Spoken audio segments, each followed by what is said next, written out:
¿Qué tal, chicos? ¿Cómo estáis? Pues nada, bienvenidos, ¿no? A otra clase más. Siempre que digo esto, no sé por qué, siempre pienso en... Hay un programa, ¿no? Que no se llama Sorpresa, Sorpresa. O Una noche más. Bueno, es igual, no me voy a poner a cantar porque no habéis venido a eso. O sea, para eso tenéis otras ofertas en televisión mucho mejores que la mía. Vamos a empezar viendo el último tema, ¿vale? Del temario. Ya es un tema muy teórico.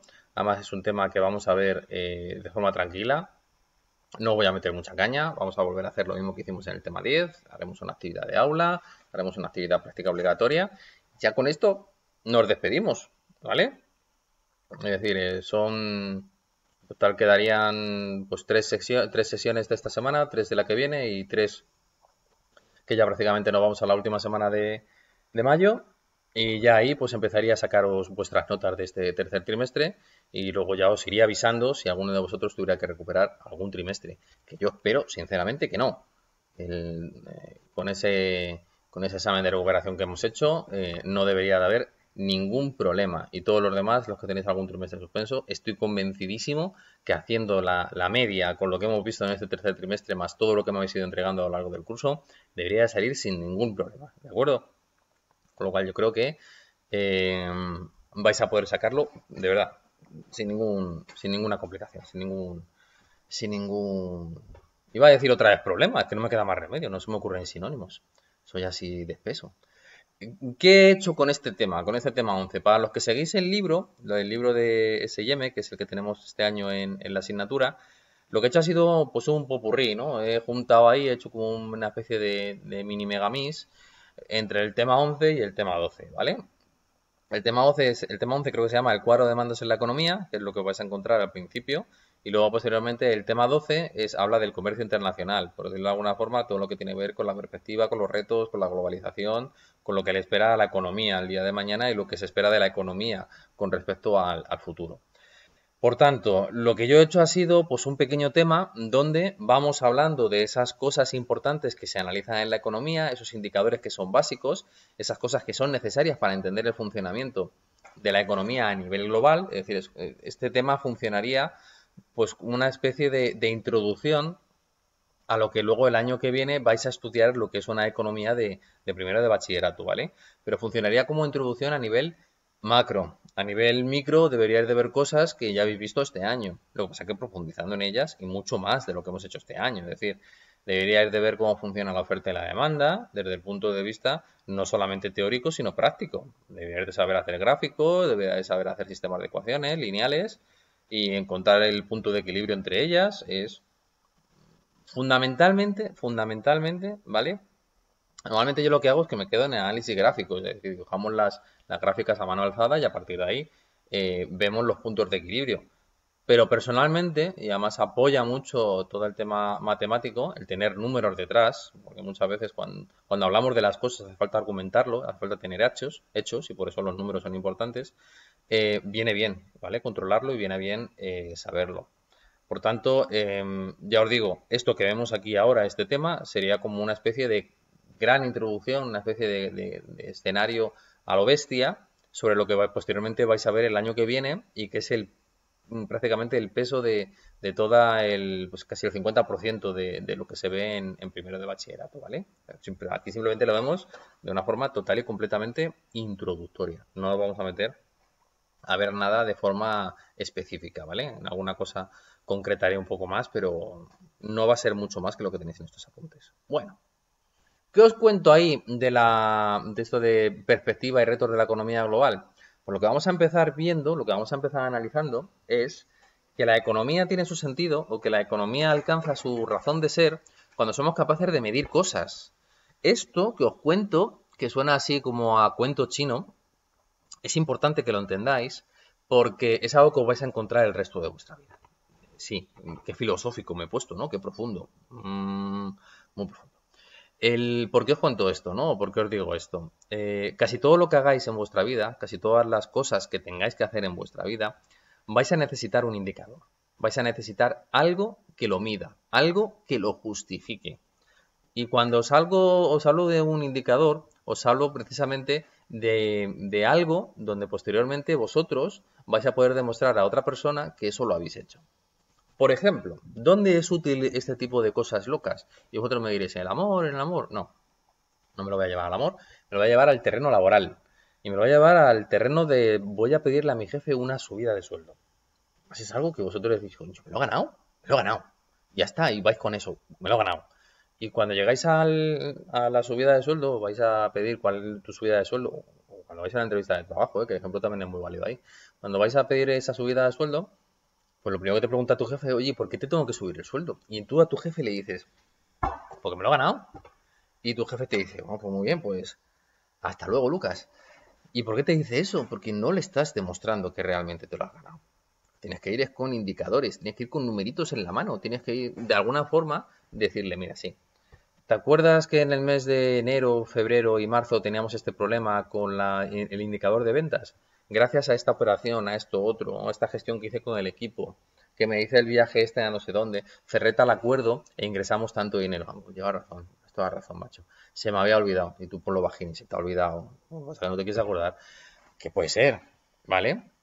Por eso es importante tener ese indicador, no como algo de, no, es un numerito, es un 4%, es un 8%, no, no, no, simplemente es un sitio donde tú vas apuntando los hechos, las cosas que van sucediendo, esos son tus indicadores.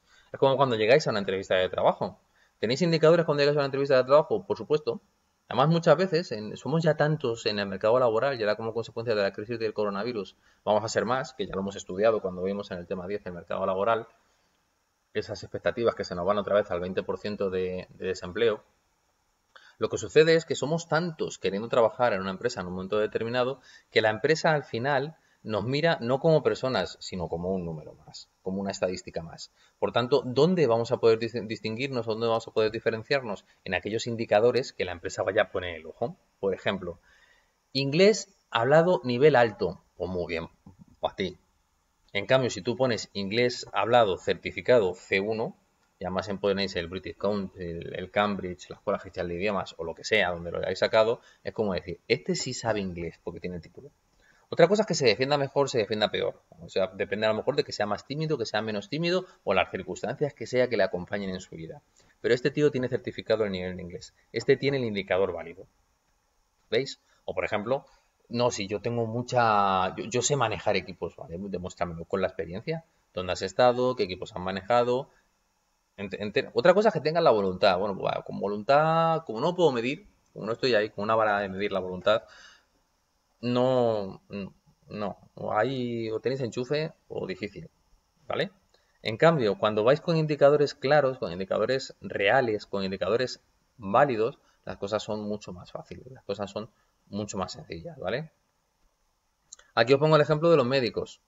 Sí, ¿no? Cuando tú vas a saber si estás bien o estás mal, lo que hacen es que, para medir, para diagnosticar la salud de las personas, lo que hacemos es que te tomamos la temperatura, la tensión, la ética de sangre. Vosotros cuando vais a urgencias, vamos, da igual a lo que vayáis. Según entres por urgencia, por el hospital, os meten en, ¿cómo se llama esto?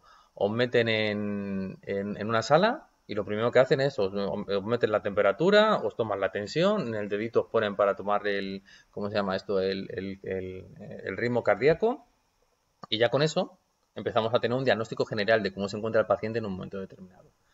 Esto que os cuento así del mundo laboral, esto que os cuento así de lo que tiene que ver con la subida de sueldo, o esto que os cuento así también, que tiene que ver con el mundo de los médicos, ¿no? Con el mundo de los diagnósticos, también sucede para la economía. Es decir, para que nosotros podamos tomar decisiones en el mundo económico, para que el Estado sepa cómo gestionar el estado del bienestar, para que el Estado sepa qué tiene que hacer para luchar contra ese desempleo, tenemos que utilizar una serie de indicadores.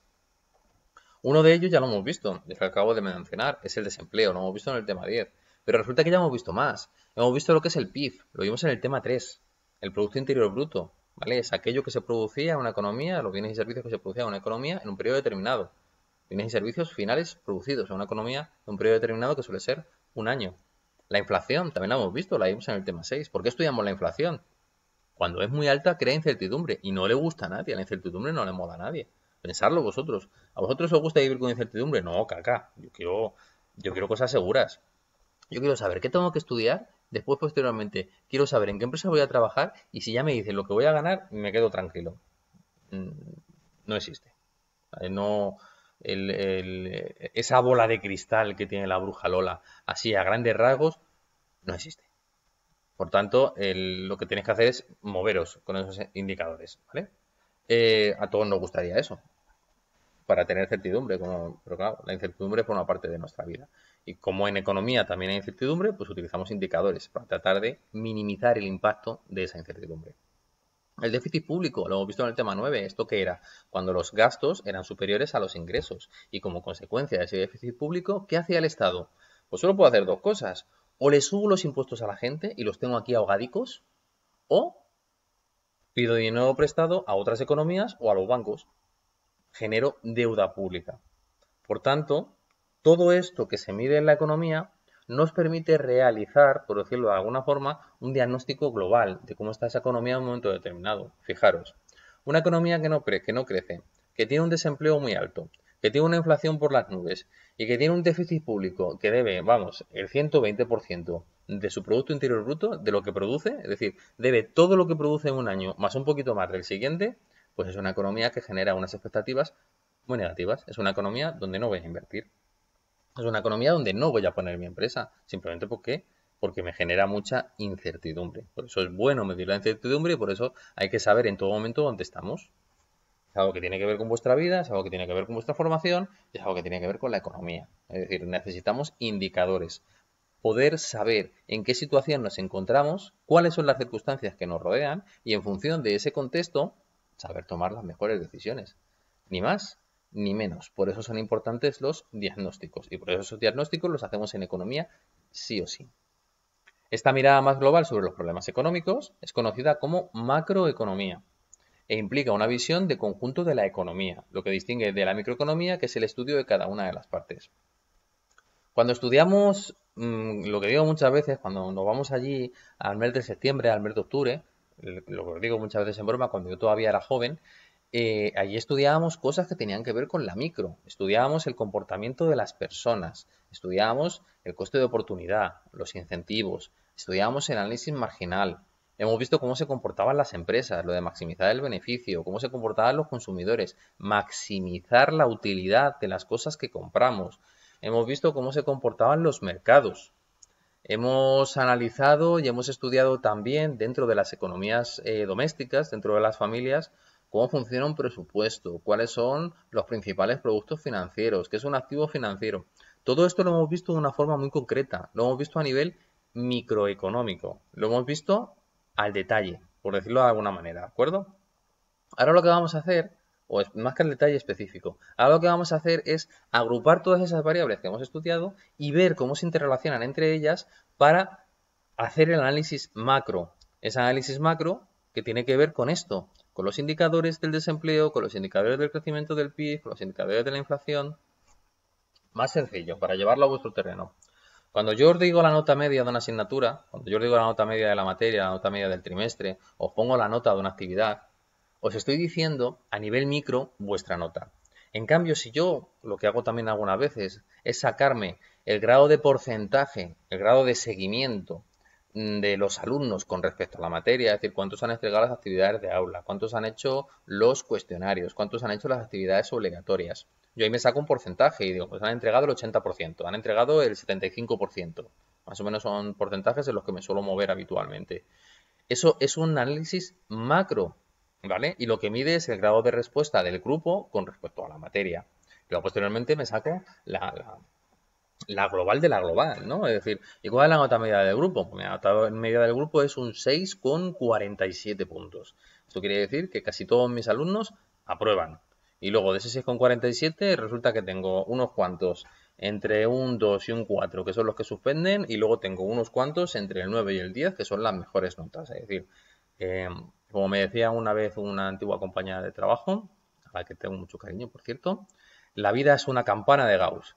Pues sí, al final lo que hacéis esos estudios y al final pues queda pues una distribución, queda una media, y, que es lo que os digo yo, y esa media actuaría como indicador macro de todo el comportamiento de la clase en un momento determinado, mientras que vuestras notas individuales sería ese a nivel microeconómico, ¿vale? Sería esa economía individual, no sería esa economía global. Bueno, ¿qué es lo que vamos a analizar en ese tema? Pues aparte de ver este punto de partida, de ver este comportamiento de la economía, de ver estos indicadores, lo que vamos a ver posteriormente es, una vez que definamos los problemas macroeconómicos, qué se mide en la economía, cómo hacen los gobiernos para abordar esos problemas y luego posteriormente ver los problemas o los retos que presenta la economía global a partir de esos indicadores que hemos ido analizando con el paso de los años, ¿vale? Como vemos ahí, os he puesto la cooperación, la integración, el desarrollo sostenible y la globalización, por ejemplo, que no lo encontraremos. Hay una cosa que está clara. Después de tantos años utilizando el sistema capitalista, finalmente hemos llegado a la conclusión, o nos estamos acercando a una conclusión, en la cual nos dice que la distribución de la renta es desigual. No llegaríamos a esa conclusión si no hubiéramos tomado indicadores. Es decir, si no tuviéramos información relevante que permita apoyar. Porque todo lo demás, ¿qué sería? Pues una conjetura, una especulación. Yo creo que tú vives mejor que yo. Para ti. Hasta que no me veas cómo vivo en mi casa, tú no sabes si vivo mejor que yo. Hombre, tienes una mansión, lo puedo intuir, ¿no? Pero ya cuando hacemos el seguimiento dentro de la economía y establecemos esos indicadores y vemos, por ejemplo, el índice Gini, que es una cosa que se estudia en primero de bachillerato, que me dice que el 80% de la población, o mejor dicho, que el 1% de la población, como pasa en algunos países, tiene el 99% de la riqueza, pues que te diga, algo va mal, ¿no? Resulta que si uno de cada 100 euros tiene los 99 euros restantes y resulta que los 99 restantes tenemos solamente un euro para repartirnos entre todos, aquí algo no funciona, ¿eh? Aquí algo huele mal. Pero claro, hacen falta indicadores para poder medirlo. Igual que pasa con el desempleo, igual que pasa con la inflación, igual que pasa con cualquier cosa, ¿no? Por tanto, ¿cuáles son los problemas macroeconómicos básicos, ¿vale? Que se estudian dentro de la economía. Principalmente, dentro de la economía, lo que vamos a estudiar, esa perspectiva global, para situar la economía ahora y posteriormente hacer el avance hacia lo que pretendo, ¿no? Hacia la globalización, para poder explicar todo lo que sería un gran escenario de cómo funciona la economía a nivel global, utilizamos varios indicadores. El primero de ellos, lo que queremos saber es si realmente hay o no hay crecimiento económico. Y el indicador que utilizamos de referencia es el PIB. ¿Cuánto crece la producción de un país en un momento determinado? ¿De acuerdo? Si crece el PIB, es decir, si crece lo que estamos produciendo en un momento determinado, indica o quiere indicar que estamos mejor que antes. ¿Sí? El Producto Interior Bruto es todo lo que se ha producido. Si se ha producido es porque se ha vendido. Acordaros que cuando hacíamos lo del PIB, teníamos que lo que consume una persona es exactamente igual a lo que gasta una persona y por tanto es exactamente igual a lo que produce una empresa, ¿no? Acordaros el flujo circular de la renta. Están los mercados de factores, están los mercados de bienes y servicios y lo que yo recibo en el mercado de factores vía renta, posteriormente lo gasto en el mercado de bienes y servicios vía precios. Y lo que una empresa recibe vía precios en el mercado de bienes y servicios, posteriormente se lo gasta en el mercado de factores vía rentas para remunerar esos factores productivos que ha utilizado. Si estoy produciendo más, es porque estoy contratando más personas o porque simplemente estoy contratando algún factor productivo más. Eso quiere decir que a la economía le tiene que ir mejor. Pero el PIB, el Producto Interior Bruto como tal, pues tiene sus cojeras, ¿no? Tiene sus defectos, tiene sus taras, por decirlo de alguna manera. El Producto Interior Bruto podemos medirlo per cápita. A lo mejor me dice que en España el Producto Interior Bruto per cápita o la renta nacional per cápita, haciendo pues una serie de ajustes, me dice que es de 24.000 euros. 24.000 euros es lo que tiene que ganar en media un español dentro de esa economía en función de lo que se ha producido. Y te pones a mirar la economía y dices, pues mira, yo lo siento mucho, pero es que la mayoría de los españoles están o estaremos en torno a los 18.000, 19.000, 20.000, 22.000, pero vamos, ni de coña llegamos a esos 24.000, 26.000, 28.000 que dice en media que ganamos, ¿no? Cada uno de los españoles en función de ese PIB generado en ese año. ¿Por qué? Porque es una media. Y ahí estamos metiendo a cascoporro los que ganan mucho con los que ganan poco. Con lo cual, ¿es una media? Sí. ¿Mide el crecimiento económico del país? Sí. ¿Me permite medir lo que gana una persona? No. Tiene su cojera, tiene su, lo que os digo, tiene su tara, tiene su defecto, se pueden hacer sus críticas y perfectamente válidas. ¿Qué otra cosa medimos en la economía? El empleo o el desempleo, mejor dicho, que supone el principal problema de un país. ¿Por qué? Porque tenemos recursos ociosos, hoy lo que iba a decir, ociosos, tenemos recursos ociosos, tenemos gente que no está trabajando, tenemos gente que mano sobre mano, pero no porque sean unos vagos, no porque es que, ay Dios, es que no sé qué hacer contigo, no, no por eso, simplemente porque no hay trabajo para ellos. Y lo que significa esto es que nos transmite ineficiencia productiva. Dentro de la frontera de posibilidades de producción, ¿os acordáis qué era la frontera de posibilidades de producción, no? Es decir, la frontera de posibilidades de producción la teníamos aquí, ¿vale?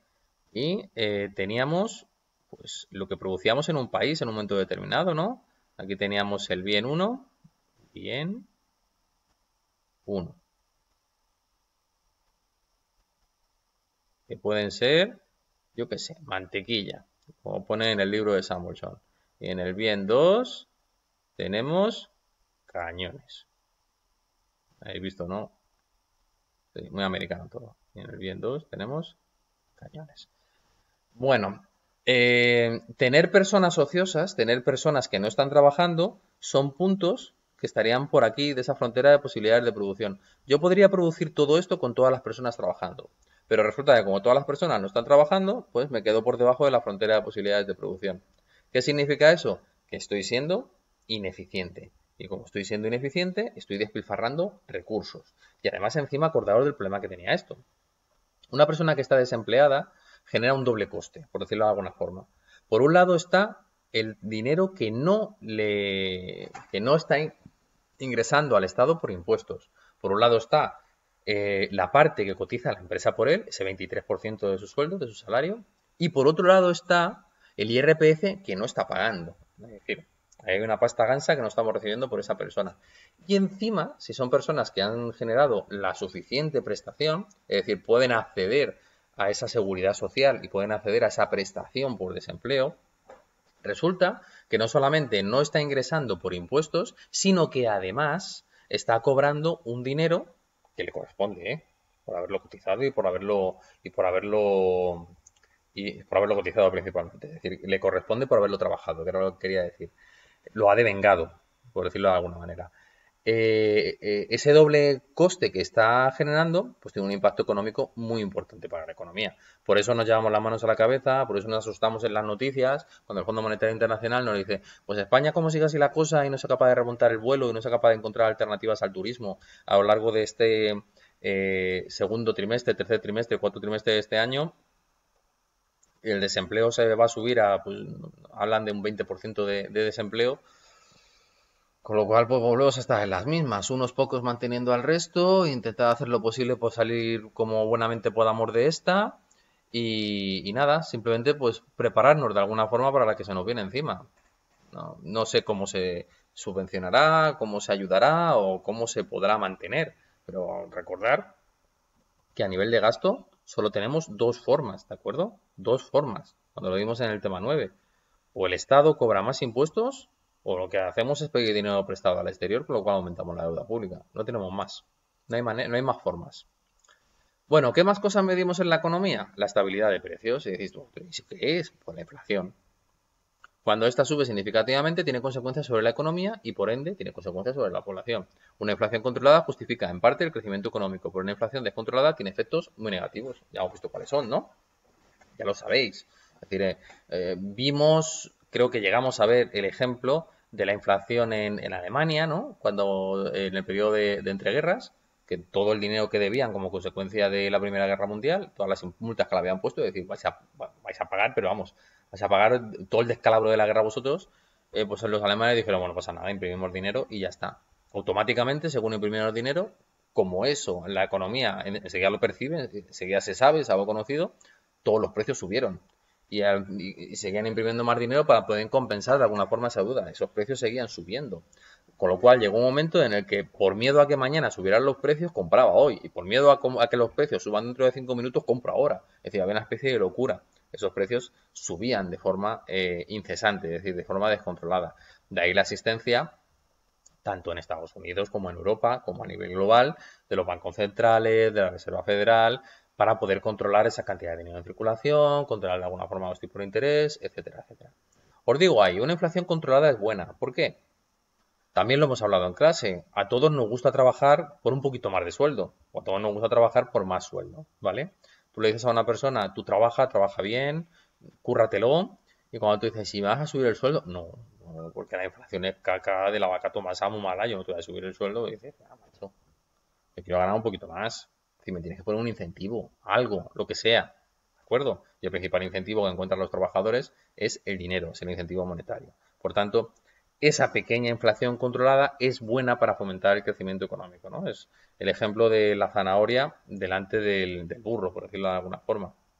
Te lo pongo y va detrás de ella. De manera que esa inflación que tengo ahí, controlada, ese 2-3% todos los años de subida de precios, lo que hace es mantener de alguna forma la motivación en los trabajadores, ¿vale? Esa motivación, pues para que haya crecimiento económico, para que produzca más, etcétera, etcétera. ¿Qué más cosas medimos en la economía? Pues fijaros, además de eso, lo que medimos es el equilibrio presupuestario. ¿Por qué? Lo que voy a querer saber es si de lo que he hecho un año determinado debo o no debo dinero. ¿Vale? Acordaros, si yo genero más ingresos de los gastos que tengo que llevar a cabo para mantener el estado del bienestar, genero un superávit. En cambio, si mis ingresos están por debajo de los gastos a los que tengo que hacer frente para mantener el estado del bienestar, genero un déficit. Y ese déficit, la única forma que tengo para financiarlo es nuevamente la misma idea que hemos visto antes, lo que vimos en el tema 9 con las cuentas públicas. O bien lo financio con impuestos, si no, se lo tengo que pedir prestado a un banco, se lo tengo que pedir prestado a otro estado, etcétera. ¿De acuerdo? Lo tengo que financiar con deuda pública. La diferencia entre deuda pública y déficit público. ¿Qué más medimos? Pues por otro lado también medimos el equilibrio con el exterior, que se mide a través de la balanza de pagos, en función de lo que se compra fuera, que son las importaciones, y lo que se vende en el exterior, que son las exportaciones. Cuando las importaciones superan las exportaciones, hablamos de déficit comercial. Fijaros, en España tenemos déficit en la balanza de productos, ¿no? Por decirlo de alguna forma. Compramos más productos en el exterior de los que nosotros vendemos. Podéis pensar con coches, lo podéis pensar con ordenadores, con móviles, con tablets, lo podéis pensar con muchos ejemplos. Casi todo lo que compramos, hay más cosas que vienen de fuera de las que fabricamos aquí en España, ¿de acuerdo? Por tanto, ahí lo que hacemos es que importamos más de lo que exportamos, ¿sí? Es decir, dependemos de otros países, especialmente en productos tecnológicos, en petróleo, en energía. Muchas de esas cosas las tenemos que comprar fuera. ¿Dónde presentamos nosotros superávit? Pues, por ejemplo, en la balanza de servicios. ¿Por qué? ¿Qué estamos metiendo ahí?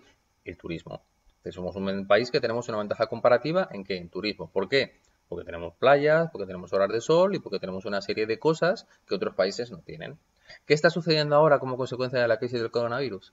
Pues como consecuencia de esta pandemia, como consecuencia de esa crisis, pues ese turismo que estamos esperando para este año, esos ingresos que nos tienen que llegar como consecuencia de ese turismo, el temor que tenemos, el miedo que tenemos, más que fundado, es que no nos va a llegar. Y si no hay otro sector ¿cómo se llama esto? Que hay otro sector que lo equilibre, he dicho equilibre, ay, madre mía. Si no hay otro sector que lo equilibre, no vamos a recibir ese dinero y por tanto vamos a tener un problema de déficit en nuestra balanza de pagos, es decir, vamos a tener un problema con el equilibrio exterior. Y nuevamente, ¿de acuerdo? Si tenemos ese problema y vamos a comprar más en el exterior de lo que nosotros somos capaces de generar con nuestras ventas, nuevamente tendremos que pedir dinero prestado, nuevamente tendremos que generar un déficit, ¿vale? Que eso se financia con dinero que pedimos prestado pues a otros bancos o a otros países. Parecido al equilibrio presupuestario, pero no es lo mismo, ¿de acuerdo? El equilibrio presupuestario tiene que ver con el presupuesto del Estado y el equilibrio con el exterior tiene que ver con la balanza de pagos, con las importaciones y con las exportaciones, con lo que nosotros vendemos al exterior y con lo que nosotros recibimos del exterior, ¿vale? Y por último tenemos aquí, y aquí me gusta recalcarlo, me gusta no ponerme pesado, pero sí que entendáis que para todo esto anterior que yo he estado hablando, es decir, para el crecimiento económico tenemos el PIB, para el empleo o desempleo tenemos las estadísticas del SEPE, mejor dicho, las estadísticas de la EPA y los registros del SEPE.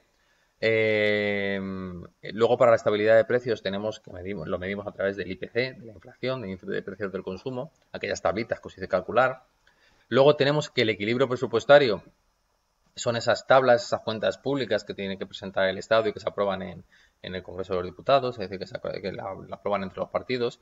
El equilibrio con el exterior, que se registra a través de la avanzada de pagos, todo esto está como controlado, ¿no? Como que existe un registro, es decir, como que se transmite que detrás de esto existe un soporte físico importante, ¿no? Algo tangible.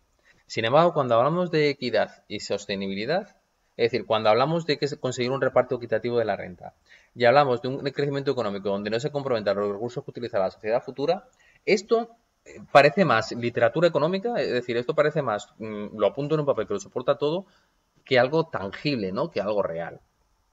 Es decir, la equidad es lo que es con lo que habría este tema, es decir, con lo que habría la introducción de este tema, la equidad es algo que cuesta. La equidad es algo que sabemos que nos está costando, mejor dicho, la utilización de este sistema capitalista. Somos conscientes, nos estamos dando cuenta de que se ha producido un reparto desigual de la renta. Cada vez que hay una crisis económica, es decir, la crisis financiera del 2008 por lo menos así lo certificó para el caso español, lo que hizo es que los ricos eran más ricos y los pobres eran más pobres. Es decir, la desigualdad creció. Es decir, este reparto equitativo de la renta, esta equidad, se mide a través de un índice que se llama índice Gini, que se puede seguir a través del IPC, del IPC del Instituto Nacional de Estadística, y lo que mide es ese grado de desigualdad dentro de la economía española, ¿no? Mide, por decirlo de alguna forma, ese reparto equitativo o no equitativo entre la población. Y lo que se observa es que efectivamente esa desigualdad tiende a crecer en momentos determinados, ¿vale?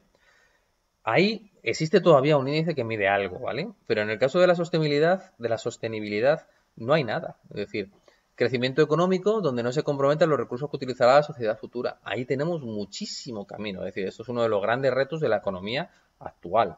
Saber cómo medir, cómo actuar y cómo controlar posteriormente todas aquellas cosas que se hacen para conseguir esa sostenibilidad. Es decir, que yo pueda utilizar los recursos que necesite para mi supervivencia o para mi bienestar, por decirlo de una forma mejor, sin que comprometa esos recursos de cara a futuro, sin que comprometa el uso de los mismos a mis propios hijos. Mirad, dentro de la economía, y ya para acabar con esto que estamos viendo, aparte de todos estos indicadores que estamos midiendo de crecimiento económico, empleo, desempleo, inflación, etcétera, tenemos que uno de los grandes variables que juegan en contra de la economía son los ciclos económicos. Es algo que sucede. No es que no. ¿Cómo os puedo contar esto?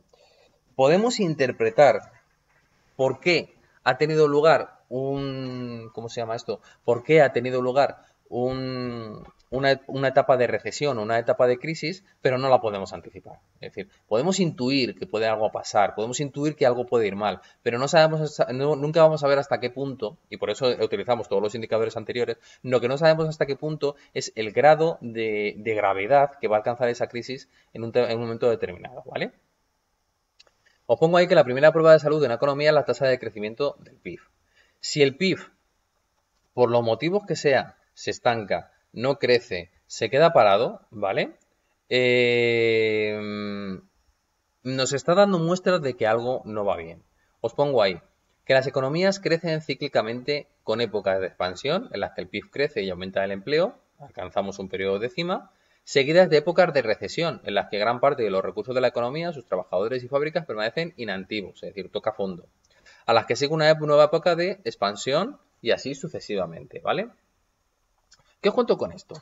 Fijaros, todos estos indicadores que tenéis aquí detrás, crecimiento económico, empleo, estabilidad de precios, equilibrio presupuestario, equilibrio con el exterior, etcétera, todos estos indicadores que tenemos aquí, de alguna forma los utilizamos para tratar de mirar o tratar de medir esto otro que tenemos aquí. Me pasa lo de siempre, no sé dónde ponerme. Yo creo que aquí es donde menos molesto. Fijaros, en un ciclo económico, ¿vale? En este gráfico que tenéis aquí, en este lado que tenéis aquí a la izquierda, el eje de la Y, tendríamos el Producto Interior Bruto, tendríamos el empleo y tendríamos los precios, ¿vale? Y por otro lado tenemos aquí el tiempo. Fijaros, en una etapa de bonanza, de crecimiento económico, de expansión, la mayoría de las series están creciendo. Es decir, aquí lo que ocurre es que el desempleo decrece y el empleo sube. Por otro lado, las expectativas son buenas. las inversiones que se están llevando a cabo, pues cada vez, como esas expectativas son buenas, pues cada vez pueden ser más arriesgadas. En, cuando estudiéis, a mí por lo menos me gusta verlo en primero de bachillerato, cuando llegamos a ver los ciclos económicos, me gusta ver a Hayek y a Keynes en estos momentos, ¿no? ¿Por qué? Keynes justifica que en época de inversión pues nos endeudemos con el fin de conseguir el crecimiento económico, ¿no? El potenciar de alguna forma el gasto público y que sea el Estado quien, interviniendo a través del gasto, cree oportunidades de empleo. Y me diréis vosotros, ¿y eso que me estás contando qué es?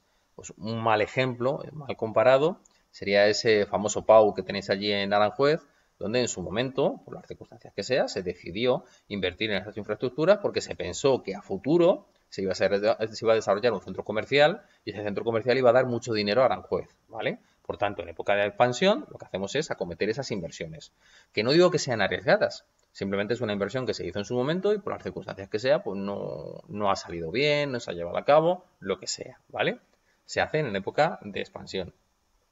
Hasta que llega un momento en el que alcanzamos la cima. No podemos estar mejor.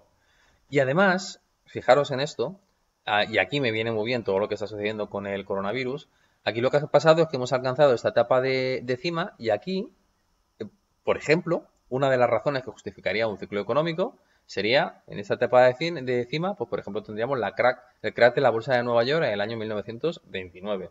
Esas expectativas que cada vez iban creciendo hasta que llegó un momento que dijo la gente, yo quiero mis dividendos. Y dijo la empresa, no, si aquí no hay. Y lo que hay es mucho crecimiento, mucha expectativa. Y dijo la gente, que te pires. ¿Por qué? Bueno, a mí dame el dinero. Yo quiero algo tangible. Por tanto, en ese momento se retira el dinero de la economía. No era real esa expectativa de crecimiento, ¿vale? Había una promesa de crecimiento, pero no era real. O la crisis del 2008.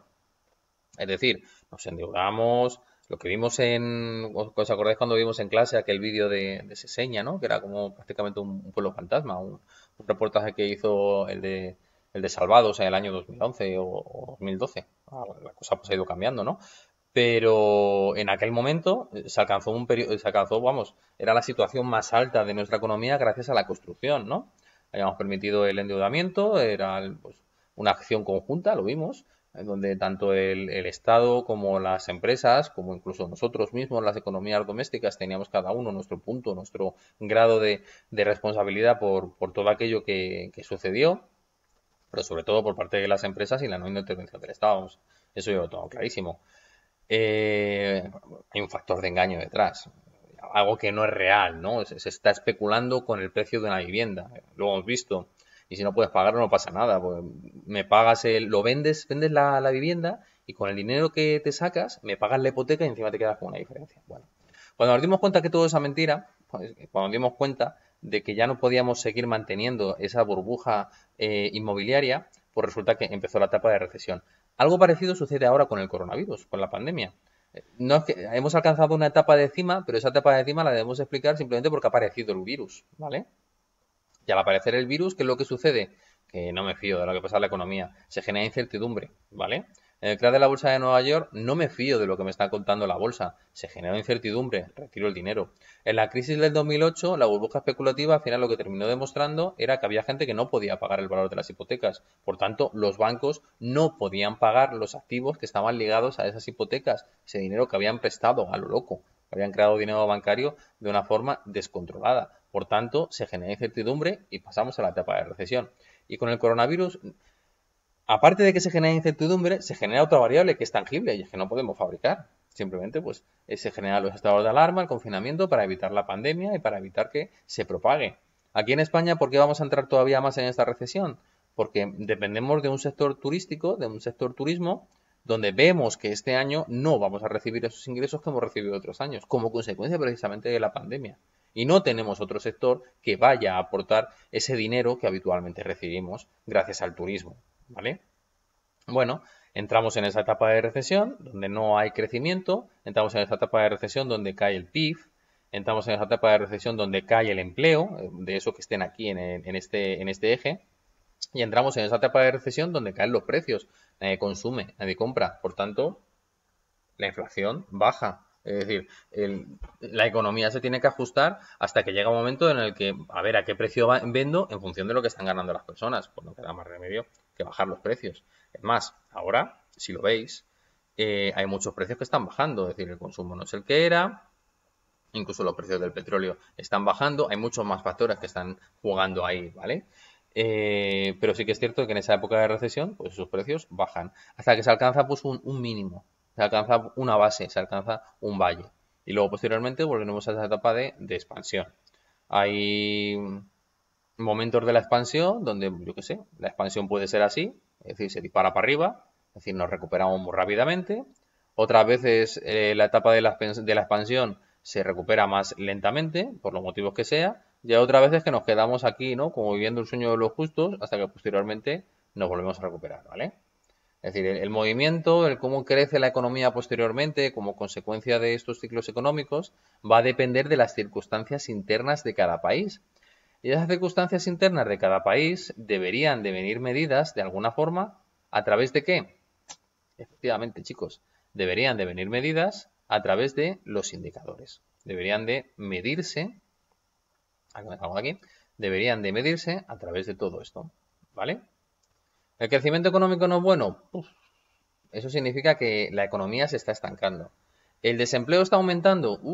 Eso significa que las empresas no están contratando, por tanto no prevén crecimiento económico. La inflación resulta que donde antes teníamos esa inflación controlada empieza a bajar. Fijaros que en España está en torno al 0% esa inflación. Algo está pasando, ¿vale? La economía, por decirlo de alguna forma, se está parando, se está ralentizando. Si a todo esto resulta que le añadimos, como le pasa al caso español, donde vemos un 100% de nuestro PIB, en el caso del equilibrio con el exterior, dependemos y mucho de ese sector turístico, de ese sector turismo, donde no van a llegar a esos ingresos, pues sin entrar a ver equidad y sostenibilidad, a la hora de analizar este ciclo económico, lo que nos estamos dando cuenta es que estamos entrando de lleno en esta etapa de recesión, están bajando esos indicadores y ya veremos a ver cómo nos recuperamos cuando tocamos fondo para empezar esa etapa de recuperación, esa etapa de expansión. Lo dejo aquí, chicos, ¿vale? Esto sería la introducción de este último tema que vamos a ver. Ya con esto nos despedimos de la economía. Aquel que le haya gustado la economía ya sabéis que en primero de bachillerato os espera con los brazos abiertos. Y aquel que no le ha gustado la economía, pues es perfectamente comprensible, ¿vale? Hay gente que no le gusta el Padrino 2. Es raro, ¿eh? Hay gente que no le gusta. Y... te va a pintar, chicos. Pues nada, chicos, lo dicho, lo dejo aquí, ¿vale? Que tengáis lo de siempre, una buena tarde, una buena semana. Os prepararé para este tema más o menos a la mitad, cuando lleguemos al punto... Sí, al punto 3. Sí, al punto 3 seguramente. Os prepararé una pequeña actividad de aula. Y luego, por último, terminaremos de ver estos puntos relacionados con comercio internacional, la cooperación y todo eso. Y ya con eso entregaré la actividad práctica obligatoria y acabaríamos el tercer trimestre. ¿Vale, chicos? Bueno, pues nada, lo dejo aquí y nos seguimos viendo. Cualquier cosa que necesitéis, ya sabéis, podéis contactarme cuando queráis y cuando lo necesitéis. Hasta luego, chicos.